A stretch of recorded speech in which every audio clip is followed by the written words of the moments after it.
2020 is probably the worst year we all lived through, and it started off great with this. So the year started great with the threat of World War III between the US and Iran. The American army killed this high-ranking Iranian general, and there were some comments made from both sides. Tensions were rising higher and higher. There were people making memes about it because this is the internet. People were talking about whether their experience in the first-person shooter games will help them fight the Iranian army, and it was a crazy time. But of course nothing happened. But the second event was even worse than the first one, and it was the thing that shaped this entire year. And of course I'm talking about COVID-19 or coronavirus. A global pandemic was something we only ever saw on TV shows and in movies and in video games. When that first happened, I couldn't really believe what was going on. I thought that was something that only happens on TV, but things quickly got worse. The virus spread from China to America to Europe to every continent in the world. Lockdown was implemented and people were going crazy. All over social media you could see people just hoarding as much toilet paper as they can. For what reason, I don't fucking know. You would think in a case of global pandemic people would be worried about food or water or some other resource, but no, people seem to genuinely only care about wiping their butts after taking shit. Priority straight, I guess. Let's be serious for a second. It was a horrible thing. Lockdowns, huge death tolls and huge amount of people infected, and borders closing and streets empty.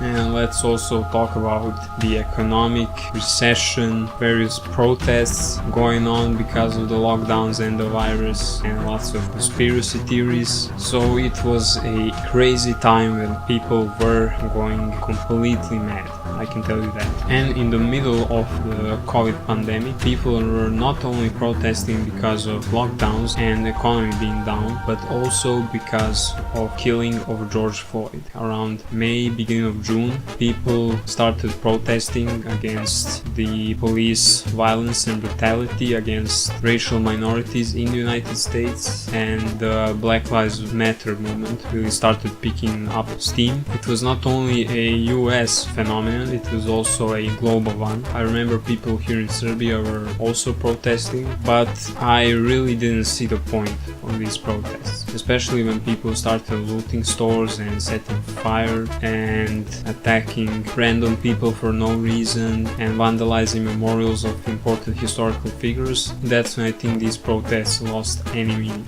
I really remember when I was seeing all those footage from these protests, I was thinking that people in America have gone completely nuts. People who were not active in the Black Lives Matter protests or who were not protesting against the lockdowns were sitting home and playing this game. This game appeared out of nowhere. People realized that they could play with their friends and have a fun time while they were not allowed to go outside and socialize. So people just had a blast with this game, and I had blast as well. I was playing more with random people, to be honest, but it was still fun. It was fun with randos, it was even more fun with friends, losing friendships over that game, and the impact it had on the meme industry is just phenomenal. You would see people spamming Among Us, Sassy Baka everywhere. I remember that, and when I was beginning high school in 2020, that was still a very big meme, and people were playing the game on the hallways. The word sus, which no one was using before Among Us, became one of the most used words in 2020. But in November there was an event that was literally the real life emergency meeting from Among Us, and I'm talking about the presidential elections in the United States. First I want to talk about the presidential debate. That debate between Biden and Trump got memed to hell. At least 20 meme templates spawned out of that debate. It was fun for us Europeans and from people from other continents to make memes about that, but for Americans it was probably hell,